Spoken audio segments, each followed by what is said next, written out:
Hello and welcome back to another episode of Boss Your Business. And today I'm bringing you an old friend of mine, Dustin. How long do we know each other? Back from the GooglePlus days, isn't it? Probably since 2011, Holy, 2012. yeah, it's like Something we like that. came across GooglePlus days. That's somehow back in the day how we initially connected. So Yeah. I mean, I'll always remember it was 2011 when Google Plus launched, and that's where I started to meet all my online friends. yeah, So whenever Mike somebody Alton, asks how long we know each other, I Jeffrey. just say, 2011. 2011 GooglePlus days. So for everybody that's new around and does not know Dustin, you're an entrepreneur, AI enthusiast, founder of Magai. I always say it Magai. Is it Magai or is it Magai? Magi, like magic. Magi. I like that one. Magic AI, Magi. And if you've been around on my YouTube channel or on Instagram, you have heard about Magi. You started blogging, back in 2011. Mm-hmm. Have since built a successful career as a full-time digital marketing consultant, speaker, and you have created numerous of products, which we're going to talk about, that help digital creators accomplish more. And your most recent product is Magi. And thanks, by the way, for how do they call that? So guys, what I'm trying to say here is Dustin actually gave me how to say it in his submission. So welcome to Evie not having had a second coffee. This is going to be an interesting show today. But yeah, I wanted to have you on because I have been watching you. Back in the day, we were that's chatting. creepy. Of course, everybody knows. Just kidding. You can watch me whenever you want, Evie. Everybody knows I do stalk people. In a good way, not in a creepy way. If it gets creepy, I'm out. But yeah, it's like back in the day, I knew you as the marketing guy. You did some supporting at social media marketing world, supporting other speakers. Then I also saw you speak. And then suddenly Dustin pops up with the first WordPress plugin. Actually, it was the first product that I had seen. And now most recently, following your public journey of building Magi. And I always like to ask the first question to be, how did you get here? Because there's usually stories that I've never heard. Man, I mean, we could cover a lot. I think like many entrepreneurs today, at least many of us digital entrepreneurs, the journey's been very weird. Yeah. And not always intentional. You know, it's like most of us are explorers. Most of us are curious to no end. And I think a lot of just how technology has evolved and how the online world, how web has evolved, has just kind of guided us, and our curiosity has taken us to places that we never really thought we'd go. For example, I graduated from high school, moved out to California. I was born and raised in small town Pennsylvania. I moved to California to pursue acting. And I went to acting school. Yeah. So I went to acting school for 2 years, a prestigious acting conservatory known as the American Academy of Dramatic Arts. Thank you very much. But I found out very quickly that in Hollywood, celebrities get to act and actors get to wait tables. And I really didn't like waiting tables very much. So I ended up, long story short, becoming an entrepreneur. I wanted control over my time, control over my destiny. And I started as an entrepreneur because I ended up teaching myself web design and teaching myself social media marketing. I just happened to be a director at a nonprofit, a youth director at a nonprofit. And I had to reach a target audience. And that target audience at the time, 2008, 2009, they were on social media. They were on specifically Facebook. Yeah. And so I started learning about how to reach my audience. And that led to me wanting to blog about what I was learning, because they say the best way to learn something is to teach it to others, right? We retain the knowledge better that way. So I started blogging about social media. And I didn't want my blog to look ugly because as a graphic designer, vocationally as well, I wanted it to look good and people to enjoy the experience. So I taught myself web design, taught myself social media marketing. And before long, people were contacting me via my blog and saying, hey, can we hire you to do social media for us? Or, hey, can we hire you to design our website and our blog? And so that turned into a full-time consulting gig in about 2014 is when I went full-time. At that time, it was also around the time when I got together with a couple friends and we had this idea for a WordPress plugin. And so I kind of went through this phase of I love consulting work because I kind of control my time and I love people. I'm an extrovert. Anybody who knows me knows that about me. I love people, love talking to people.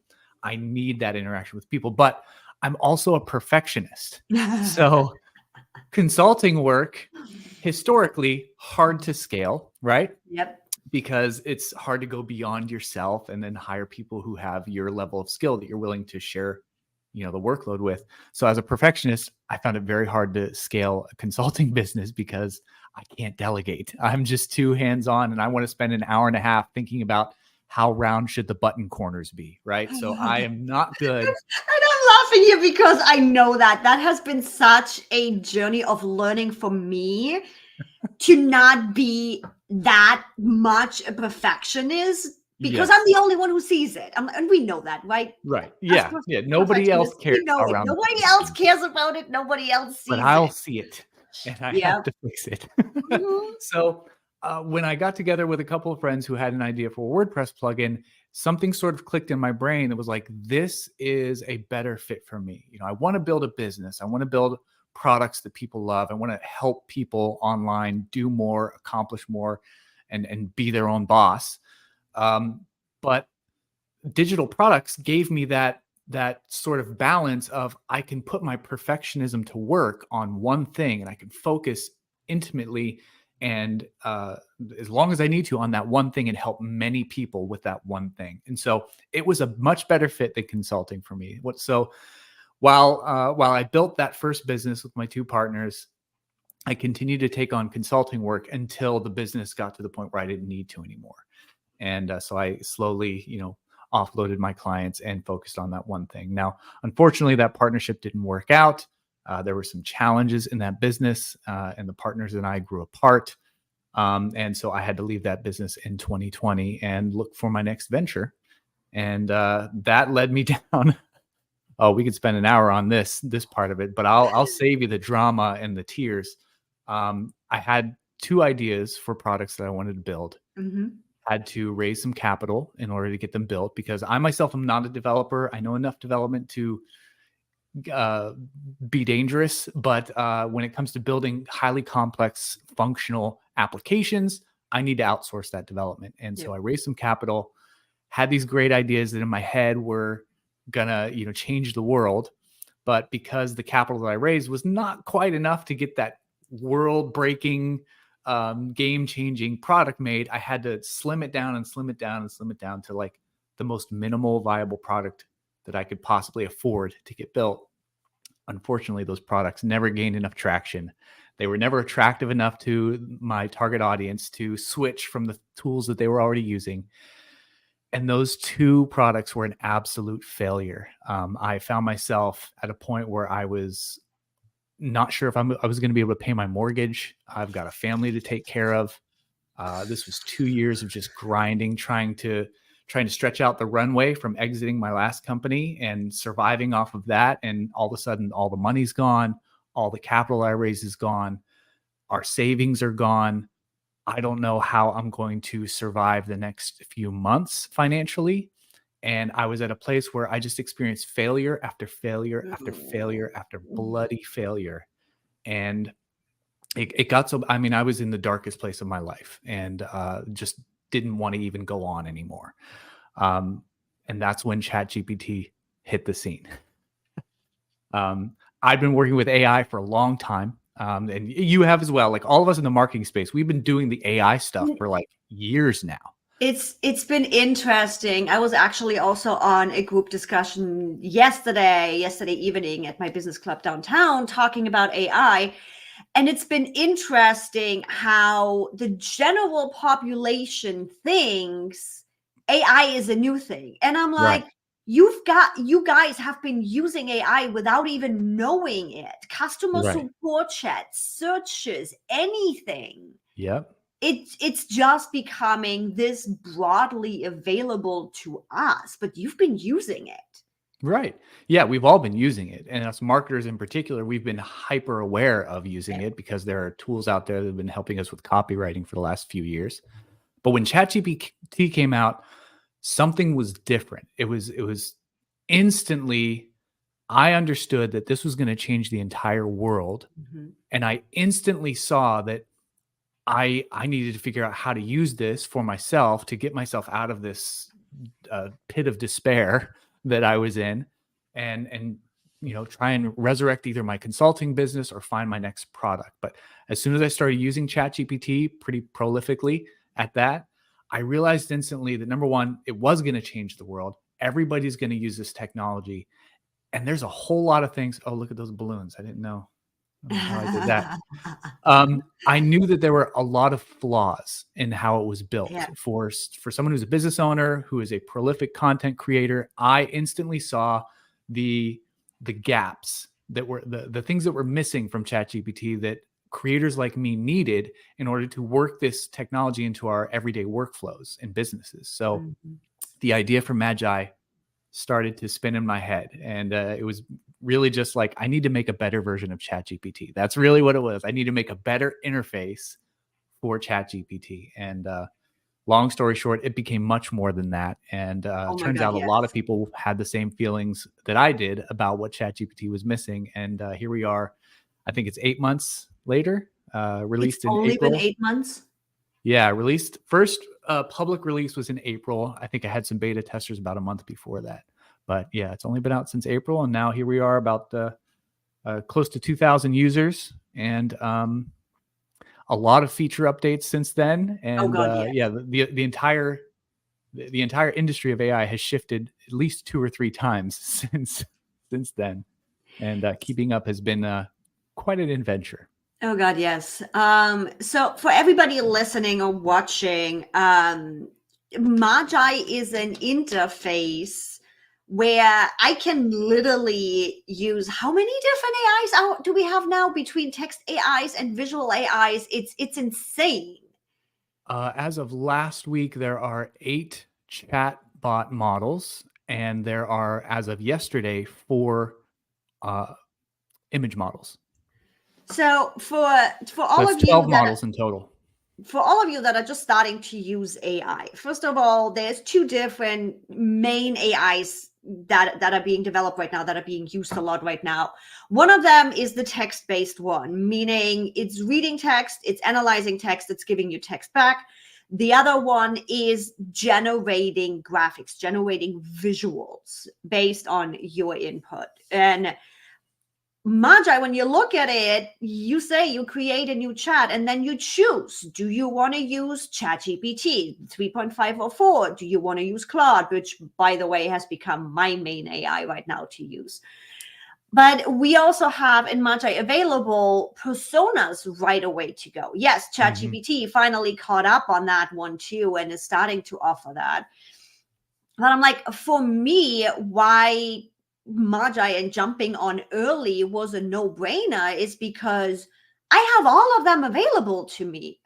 And it's like watching you, first of all, publicly share your endeavor in growing this and building this, and openly and vulnerably sharing also the struggles you had with integrating. And when ChatGPT screws stuff up, it's screwed up in your tool too. So it's like having that access and being able to see all the things that are happening on top of it just being a no-brainer. Why the hell would I pay for one tool when I can have them all?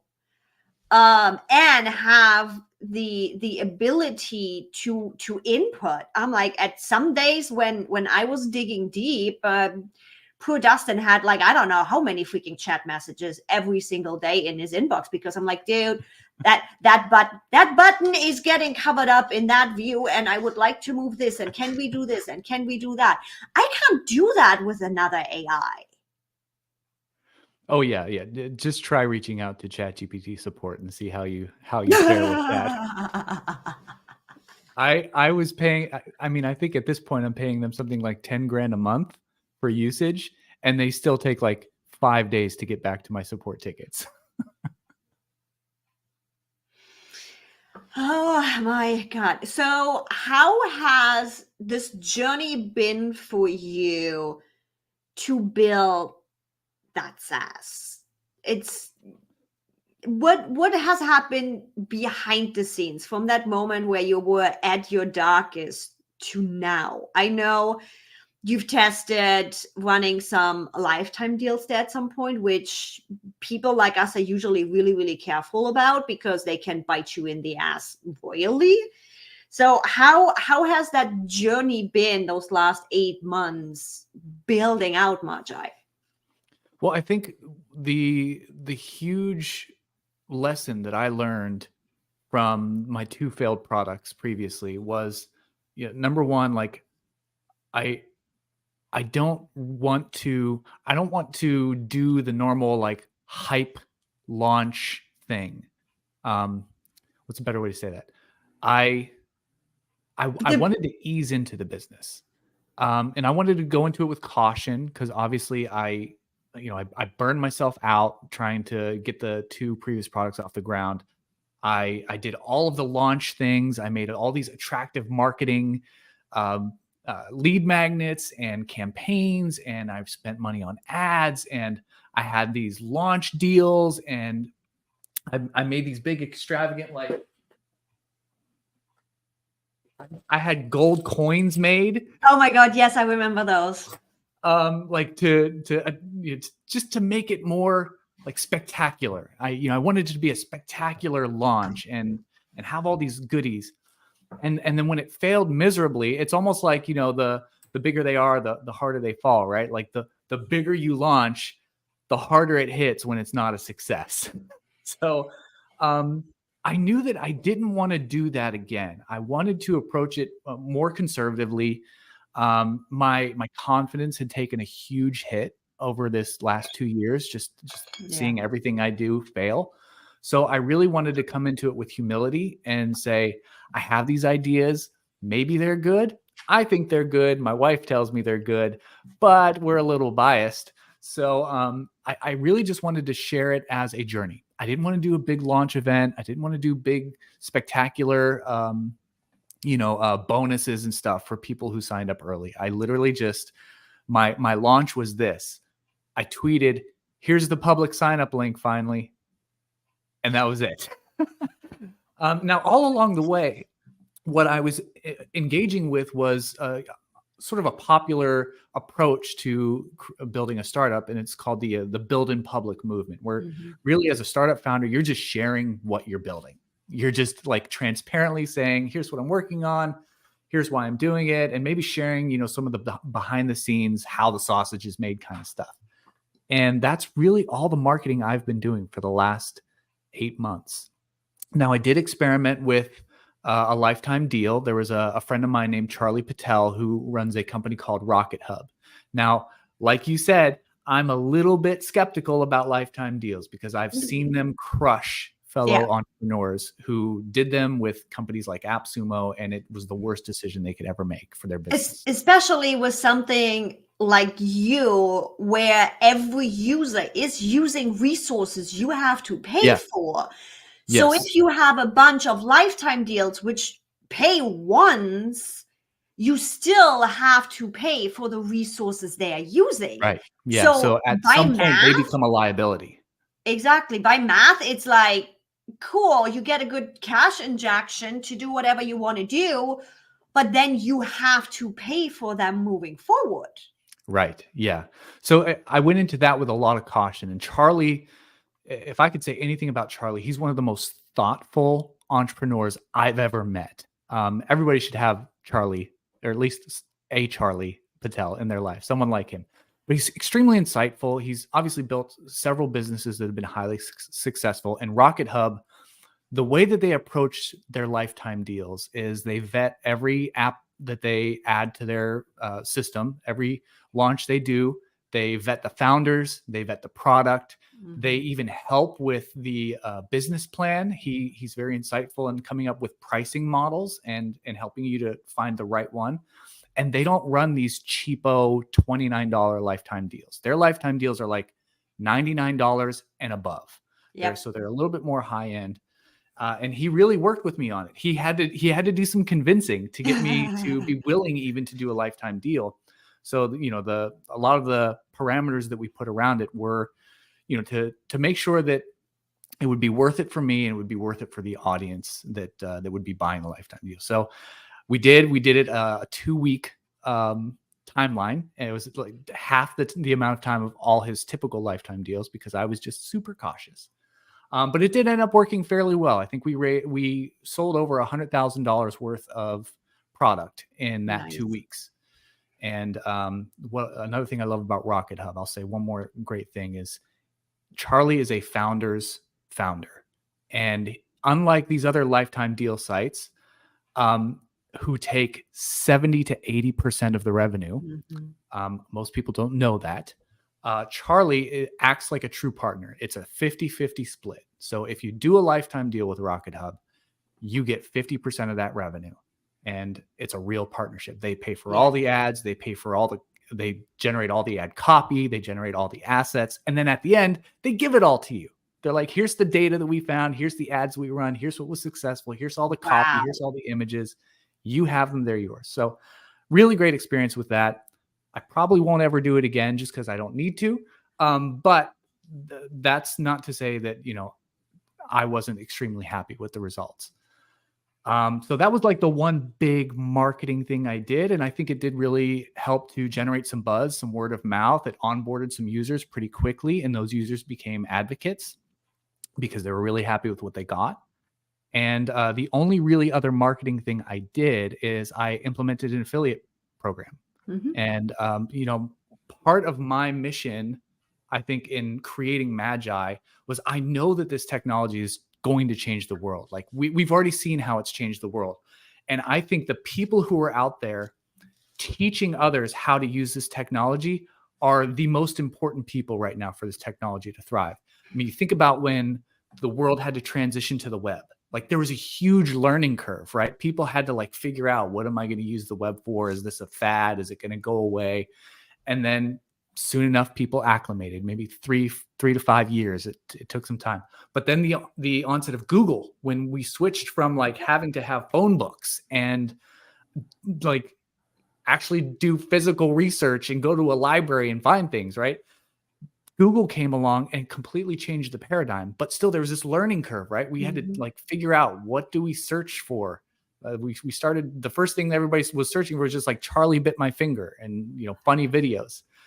But like eventually we learned, oh, I can search for local restaurants. I can search for a website that answers my this troubleshooting problem that I have. I can type in a math problem into Google search and get an answer. So we went through this learning curve as a culture, but we didn't really have the prolific amount of teachers that we have now. And I think the only way that this technology is really going to just blitz the marketplace and shorten that curve is with creators who are willing to teach others how to use it. They're willing to like go in there, get their hands dirty, figure it out for everyone else, and teach everyone how to use it. Now, there are thousands of creators out there teaching people how to use ChatGPT. But I know as a creator myself, that it's very hard to make a living by just giving stuff away for free and teaching people for free. And that's what you want to do as a creator because you have a good heart. So I wanted to, as a founder and as a profitable business, I wanted to find a way to pay these creators for sharing good information and teaching people how to use this technology. ChatGPT is never going to give anyone $1 for creating a video of how to use ChatGPT. But if somebody goes out there with that same exact principle, how to use Magai, and they refer a bunch of customers over, I want to give them 20% of that revenue for the lifetime of those referrals. And that was that was the one thing that I knew I needed to do. And yes, it's a marketing play, but it's also like, this is the best way to get this information out there and to get the education out there, to pay these creators for the work they're doing and educating the marketplace. And you're not just saying that, you are living that. So little story time here. I was speaking in Vegas with a couple other friends of ours, and unbeknownst to us, literally unbeknownst to us, it was not planned. There was no, we knew our topics, who everybody is talking about, and somehow, how many was it? Like 3 or 4 of us, all avid Magi users, literally mentioned Magi in our talk. And then the the wave started of us texting Dustin and being like, dude, I need a landing page. And within literally like half an hour, 15 minutes, all 3 of us had a landing page for our talks, for being there to send people to. And yes, guys, you're going to get it too. Mine is at askev.tips/Magi. It will be in the description. Where it's like, you don't just say this. We often enough as content creators get the cold page of, let's partner up. And in the end, you just want me to fucking jump into your affiliate program without any resources, without anything, where the experience with you has been completely different. First of all, my audience knows I love me a Saas or a tool that I can converse with, where I can have an impact. Does it mean everything I'm throwing at you is going to be implemented? No, but I'm part of the growth. I get to give feedback. I get to be part of that. And then also getting that support as a content creator of, hey, Dustin, I have this idea. We're literally at a conference right now. Everybody is asking. 15 minutes later, I have a damn landing page with my headshot in it and even savings for you guys. So make sure you check it out through the affiliate link, because you might be saving yourself some money for the first few months. It is a relationship, and that comes back around to great partnership and great affiliate programs, where it's not just like you're just a salesperson. I don't want to be just a salesperson. If I'm just a salesperson, I'm going to do that for my own business.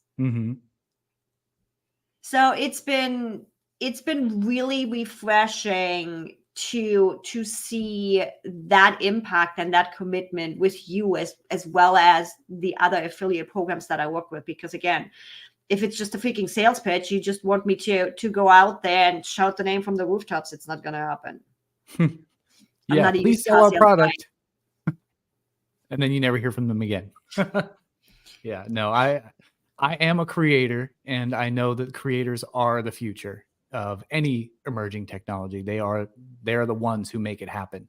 It's not the product creators who make it happen. It's not the marketing team that makes it happen. When any paradigm is changing, it takes educators, content creators, people who have the skill and the desire to share knowledge, and especially knowledge that is new and novel and not everybody understands yet. How does life look nowadays? Oh, it's still pretty crazy, with APIs. That's the only way how we function. I don't think we can function without a little bit crazy here and there. Yeah. So I also have 3 kids. They're all in school right now. And in fact, today's an early out day, which why? But just keep them for the day. I don't want them home. Yeah. Could you keep them like all day? That would be great. But yeah, trying to be a dad of 3 kids, and my wife, she is a teacher. So she works, she's gone from like 6 o'clock in the morning until 5 o'clock at night.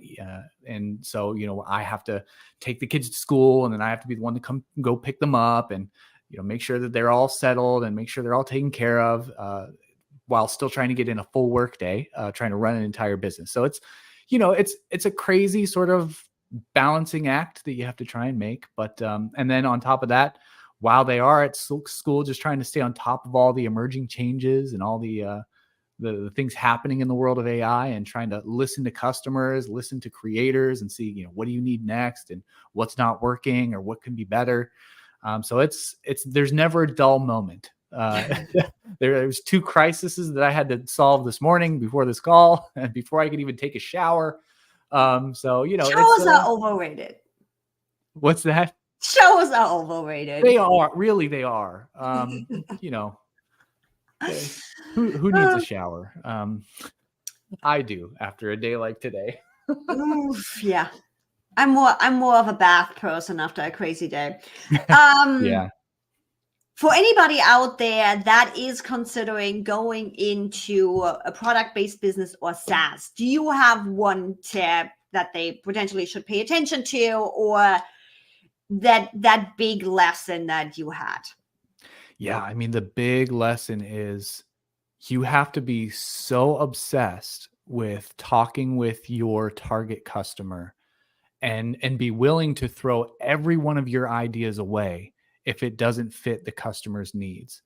One of the reasons that I think the first 2 products failed, I mean, number one, I didn't have enough cash to build the thing that I wanted to build.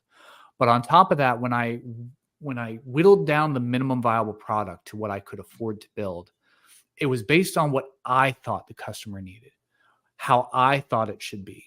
Now, to a degree, I am a bit of a Steve Jobs in that, you can't ask people what they need because they don't often know what they need. Mm-hmm. But if you talk to them enough, you can intuitively understand what they need. But you can't understand what they need unless you talk to them, unless you really spend the time getting to know them, their workflows, their daily struggles, their problems, their goals. And if you don't spend the time talking to the customer, you can have all these great ideas in your head that ultimately fail because they don't connect to your target audience's wants and needs. So the big lesson is talk to your target audience and be willing to throw out every idea that you have in exchange for the ones that they actually want or need. So.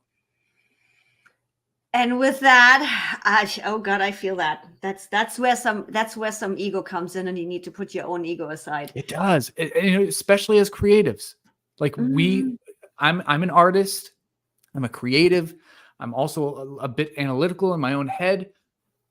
And we get so attached to these ideas. We love our ideas. They're our babies, right? Our products, our business, it's our baby. And we want to just drive forth with what we came up with. And we can get so blinded by that and completely ignore what our audience is telling us. And, that can be a real downfall for a lot of products. It reminds me a little bit of raising a child. Not that I'm a parent, but I often see parents having a certain vision for their children, but they do have their own mind and their own personality. And at some point, you're either going to drive them away by pushing them the direction you want them to go, or you need to let go of your perception and let them be. Absolutely. And with that deep knowledge, guys, I'll send you off. Thanks so much for joining us. Again, as always, all of Dustin's links, as well as my affiliate link for Magai with your savings, are in the description. Pop on in the comment section, leave a review, let me know, and let Dustin know what you think about Magai, what you are using it for. And I'll see you in the next episode of Boss Your Business next week. Bye, everybody.